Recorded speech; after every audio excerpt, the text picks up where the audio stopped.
Mau tanya nih, ini agak melenceng lah ya. Gue pernah dengar katanya di sana, di Australia sana, lu sempet ngamen.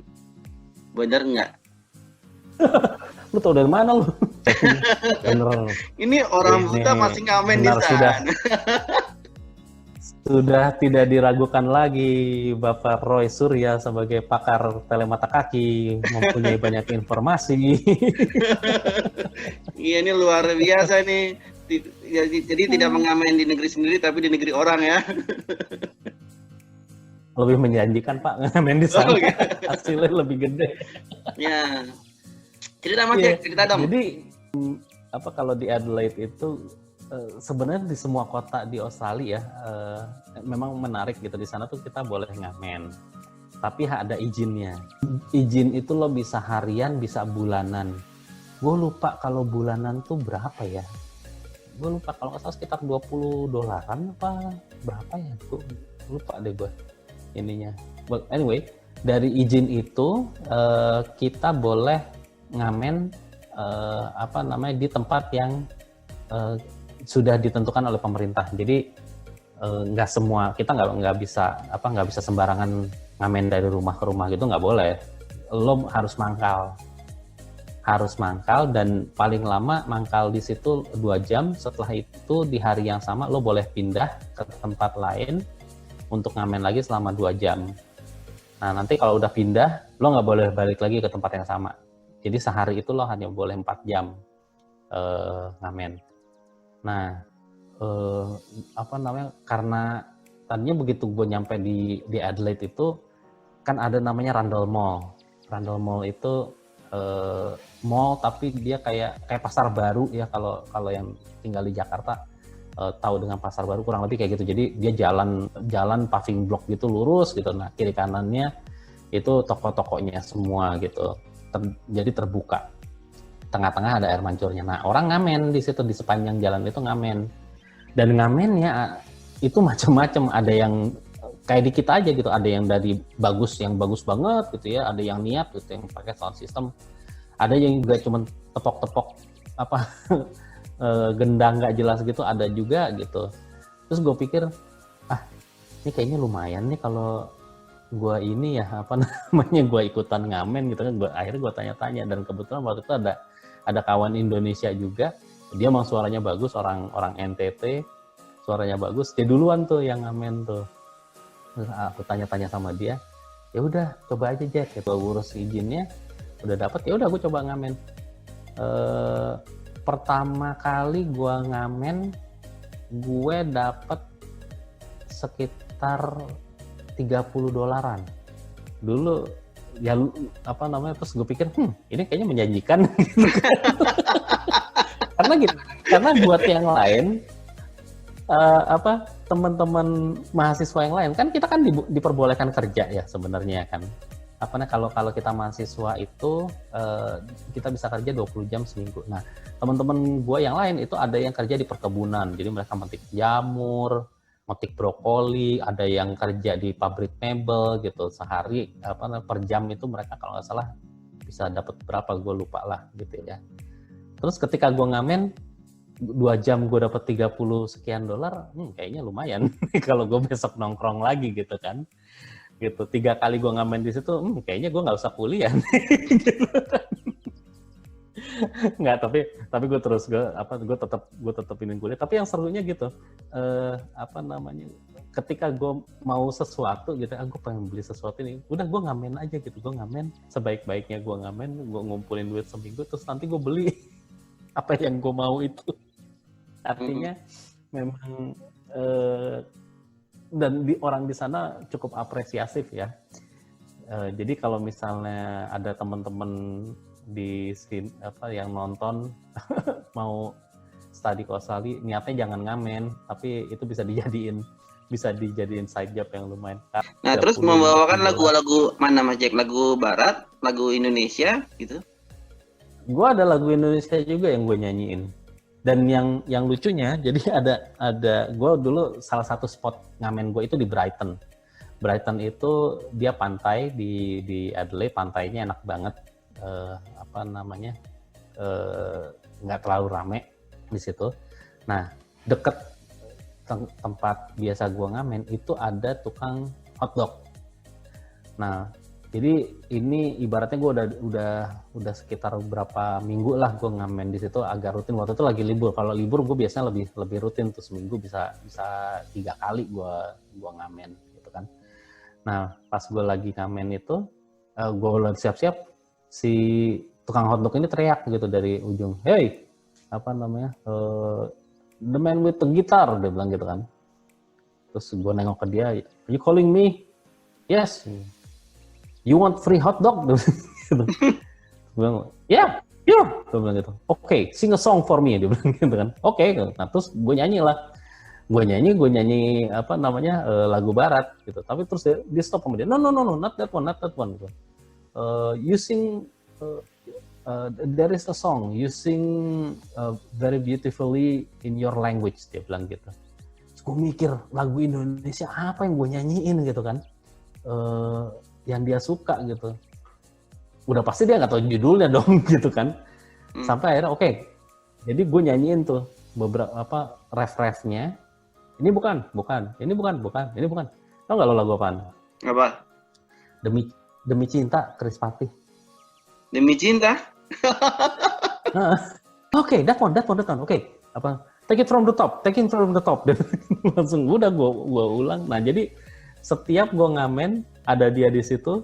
Gue nyanyiin lagu itu dulu tuh. Ntar pulangnya gue dapet hotdog dari dia. Maksud gue hal-hal kayak gitu yang kadang-kadang tuh buat kita tuh jadi seru ya, ketika kita dalam tanda kutip berpetualang gitu di negeri orang atau di tempat orang. Gak cuma di negeri orang doang sih, artinya kayak misalnya gue ketika kerja di Aceh, gue kerja di Solo, itu kan hal-hal kayak gitu juga terjadi gitu, di mana gue punya teman baru, orang baru gitu yang ada di sekitar gue yang mau akhirnya apakah jadi teman atau justru membantu aktivitas gue dan lain sebagainya. Jadi justru gue dari perjalanan hidup gue tuh seneng banget ketika harus masuk ke tempat baru, karena gue akan mengalami hal-hal yang baru gitu.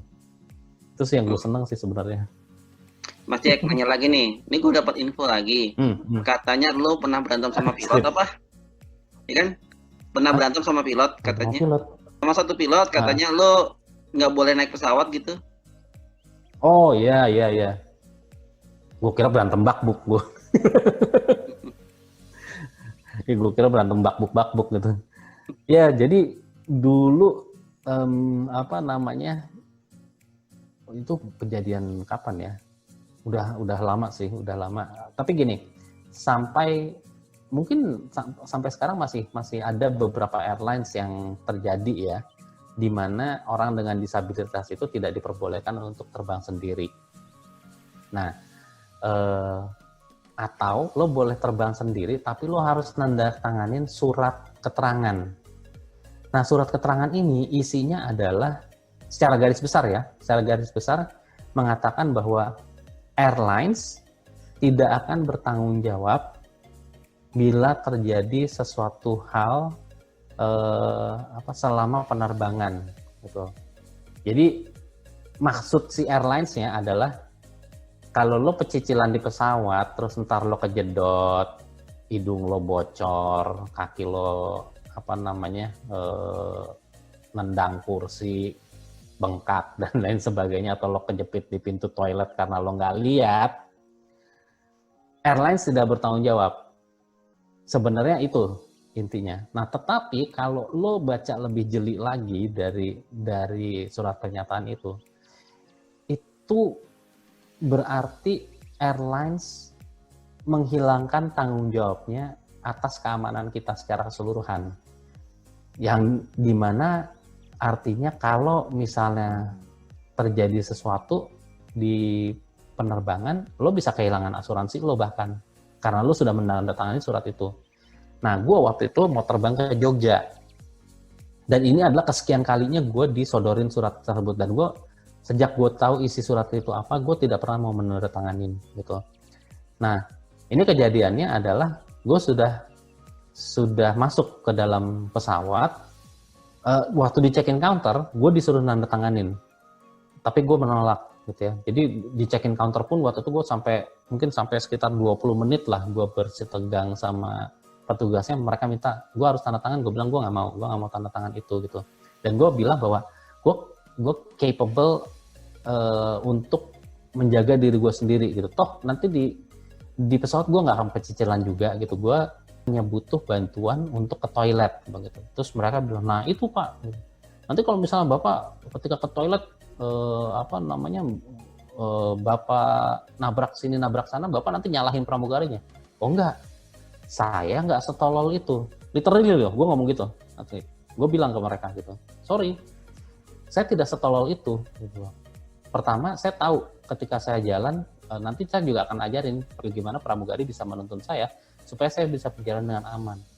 Yang kedua, kalaupun terjadi sesuatu dengan saya bisa mikir kok itu kejadian salahnya pramugari atau salahnya saya, atau memang kondisi yang saat itu akhirnya membuat kita menjadi celaka gitu.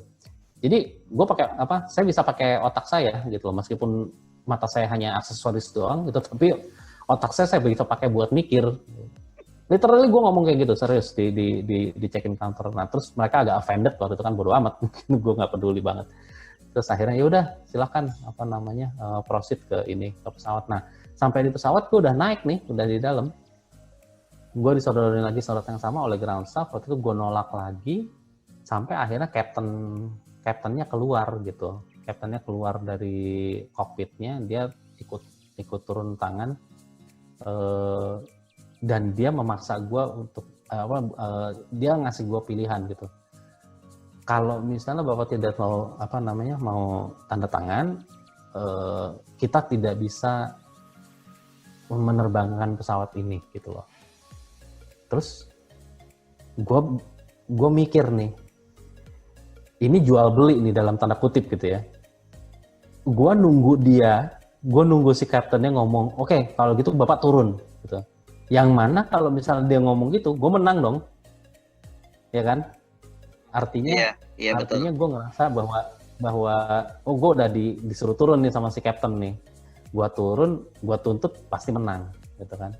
Sementara gue tahu banget si kaptennya nunggu gue yang ya udah kalau gitu saya turun gitu. Jadi kita argue, bener-bener gue sama dia argue gitu ya, yang nggak mau kalah. Itu gue inget banget, Jakarta Jogja itu kan 40 menit ya. Gue bikin delay setengah jam. lamaan di ground nih. Tapi memang gue bersikukuh untuk tidak menandatangan surat itu, karena kalau surat itu gue tanda tangan, gue kalah dalam artian gue akan kehilangan hak gue gitu. Jadi nanti mungkin yang nonton bisa komentar di ikut diskusi di bawah ya. Artinya banyak sekali teman-teman kita yang harus menandatangani surat ini, dan penumpang yang lain waktu itu kesel juga gitu, karena mereka udah marahin gue, belakang tuh ada yang teriak-teriak gitu, yang udah tanda tangan aja kenapa sih, so itu. Terus ya gue tetap dengan tenangnya aja gitu, bahwa gue bilang ini bukan salah saya diminta untuk menandatangani sesuatu yang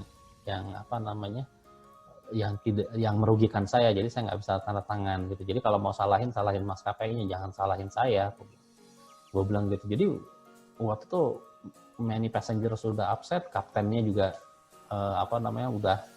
udah marah juga ya. Cuman itu kita sama-sama nunggu, jadi sama-sama aware gitu, si kapten tahu gitu kalau misalnya dia yang ngomong oke, Bapak turun, dia bisa kalah. Kalau gua ngomong ya udah kalau gitu gua turun, nanti kalau misalnya memang sampai ke pengadilan harus ini kan kaptennya bisa bilang enggak kok, dia sendiri yang mau turun, dia ngambek gitu kan, gitu jadinya. Iya. Nah itu teman-teman, pengalaman seru dari seorang blind Jack. Ya banyak banget. Ngamen di negeri orang, pernah adu argumen sama pilot. Bahkan waktu tsunami dia yang datang. Ngapain orang jauh-jauh datang ke tempat bencana, dia malah datang ke sana. Aneh kan ya? Tapi ya itulah blind Jack. Nah, Mas Jack, pertanyaan paling akhir nih. Nanti mungkin ada episode kedua, tapi ini pertanyaan paling akhir. Apa rasanya jadi blind Jack? rasanya jadi blind man Jack itu sekarang gue sih lega ya, dalam artian gue bisa udah berdamai dengan diri gue sendiri, gue bisa mengenal diri gue sendiri, gue bisa hidup dengan orang-orang yang gue cintai, gue punya istri, gue punya anak yang mereka juga tidak hanya sekedar mengerti kondisi gue sebagai tunanetra, tapi mereka melihat ketunanetraan gue tuh sebagai identitas gue juga. Jadi ya udah, apa namanya, itu bokap gue, dia nggak bisa ngelihat so what gitu, nggak ada masalah gitu. Istri gue juga gitu, itu suami saya dia tidak bisa melihat ya so what gitu, kayak sama aja kayak suami lo apa namanya, mungkin kulitnya hitam atau rambutnya keriting atau apa. Jadi kebutaan gue tuh sebagai ini aja sih, sebagai identitas yang artinya tidak gue sembunyikan juga gitu, tapi tidak gue lebih-lebihkan juga, dan itu bisa diterima oleh keluarga gue, oleh masyarakat sekitar. Jadi gue benar-benar merasa nyaman sebagai gue saat ini, meskipun kayak tadi yang gue bilang, kadang-kadang kita di jalan masih harus nerima 5.000 atau ketabrak pohon dan tiang di jalanan gitu, tapi it's part of my life, itu adalah bagian dari jalan hidup gue yang gue dedikasi ya. Artinya gue lebih merasa itu sebagai dedikasi dalam hidup gue yang harus gue jalanin. So buat teman-teman di luar sana, apapun masalah lo ya berdamai aja lah dengan diri lo. Sip, mantap. Mas Jack, gitu. Kasih tahu YouTube channel lo, Mas Jack. YouTube channel gue Blind Man Jack. BLINDMAN spasi JACK. Nah, terus Blind Man Jack, IG gue sebentar, BLINDMANJACK. Oke. Ya. IG. Jacknya dipisah ya. IG gue blindman_J. Blindman_J. Kalau Facebook gue juga sama, Facebook gue Blindman Jack juga. Sip, untuk teman-teman yang mau follow Blindman Jack dengan segala kegiatannya, silakan deh. Tadi sudah dikasih tahu ada YouTube channelnya, ada IG-nya, ada Facebook-nya gitu ya. Nah, nanti jangan kaget lihat apa ya, Instastory-nya dia, postingannya dia itu, wah, bikin pusing sih sebenarnya. Oke, Mas Jack, makasih banyak untuk waktunya. Oke. Sip, ya. Thank you banget ya udah diundang ya. Nanti kapan-kapan lo ini ya, lo di channel gue ya. Kita ngomongin teknologi lah, kalau sama lo apalagi. Ya, sip. Thank you teman-teman, makasih untuk telah nonton sampai selesai. Jangan lupa like dan bagikan ke teman-teman yang membutuhkan. Jangan lupa subscribe biar channel ini semakin berkembang. Dan sampai jumpa di video-video berikutnya.